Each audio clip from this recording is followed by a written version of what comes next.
So I've just seen Kingdom of the Planet of the Apes, so let's talk about it. Okay, so Kingdom of the Planet of the Apes is the newest film in this Planet of the Apes franchise, and the newest one in this soft reboot, I guess, of movies that have been coming from the Planet of the Apes. So this takes, I believe, it says many generations. So I'm just guessing that it's anywhere from 200 to 300 years. That is the time period after War for the Planet of the Apes. So that takes place then.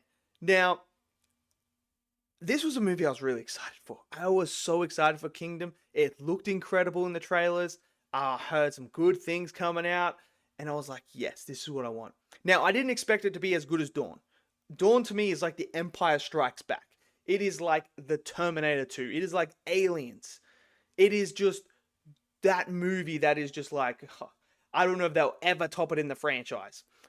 But Kingdom's job wasn't to be better than Dawn. Kingdom's job was to be at that same level as War and Rise and keep and maintain that quality. And it did that. It really did that. I really enjoyed this film, and it's a really good film. Now, firstly, look, the visuals. Dune 2, I thought, was absolutely stunning, visually. Along comes Kingdom of Planet of the Apes and goes, hold my beer. This may be the best looking Planet of the Apes film. It may be the best looking one. I actually thought they were real for an... Like, when you're watching it, the apes look so real. The visual effects, the CGI is world class. And granted, this is made for under 200 million as well. This was made under 200 million dollars, and it looks that good. The landscapes, the cinematography. Oh my word, like, see this on the biggest screen possible. See it in IMAX if you can, because it is visually stunning. Just give it all the awards now. I don't see a movie, maybe Furiosa, but I just don't see a movie that's going to look as good as this movie. It is crazy, and especially when the water and the apes are all drenched in that. It just looks so real, man. For a moment, you feel like they are actually using real apes. That's how good it is, visually.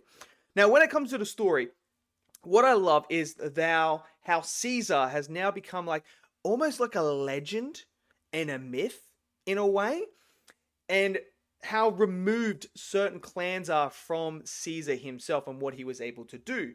And I really enjoy that aspect, because when we meet Raka, who is the orangutan in here, this is where Noah gets his first instance of who Caesar is.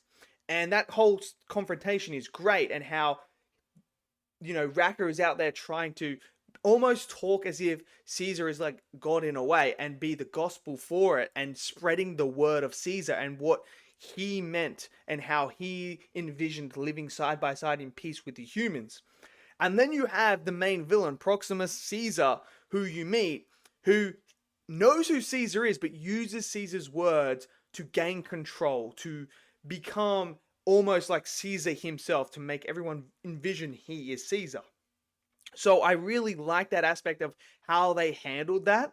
Now, when it comes to the villain, this is where my biggest criticism of the movie is. Proximus Caesar, when he's on screen, the aura he has is brilliant.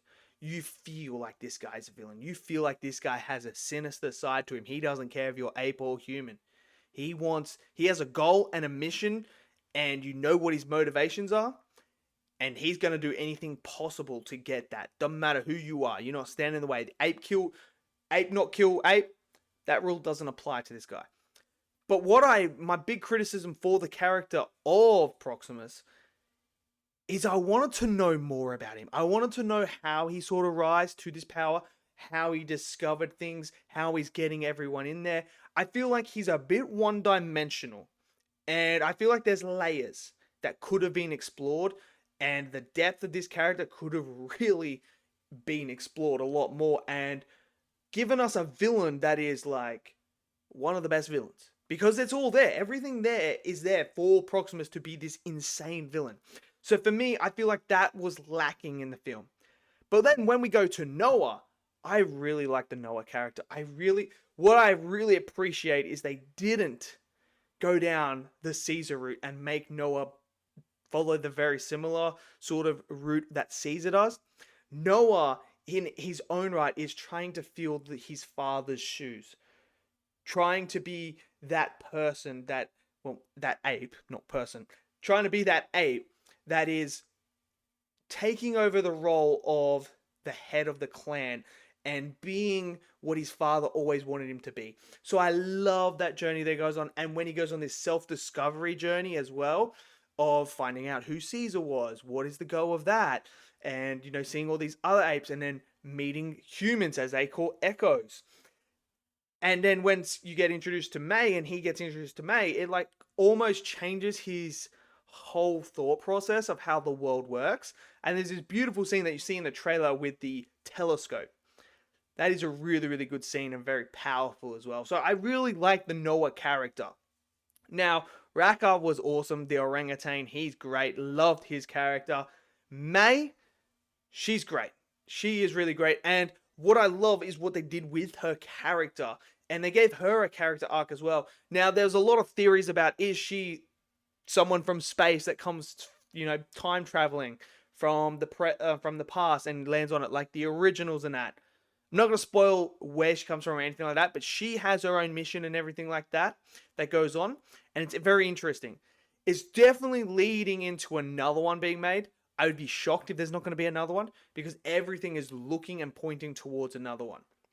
But I really like her and what her journey was, and the chemistry between all of them was great.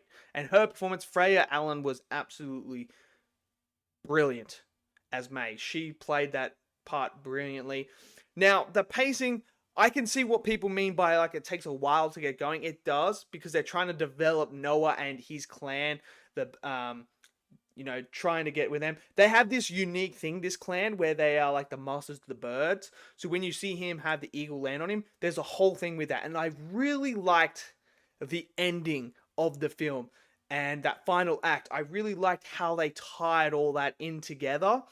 And it was such a great moment for the Noah character as well. And I thought that was all done to a high quality standard. And I really liked Kingdom of the Planet of the Apes. Is it my favorite Planet of the Apes? No, I still have Dawn as the best one. But I'm going to do a ranking of them all, so stay tuned for that. So you'll see where Kingdom comes in. So I'm doing all of them, all the Planet of the Apes movie, including the originals. But this is a very good entry into the franchise. And now I'm interested to see where we go with the Noah character, especially that ending. The way that it left off, I'm sitting there like, okay, I want to see where we go moving forward. And obviously we now know the apes are sort of like in clans. So they're not just in one. So I'm very intrigued to see where they go.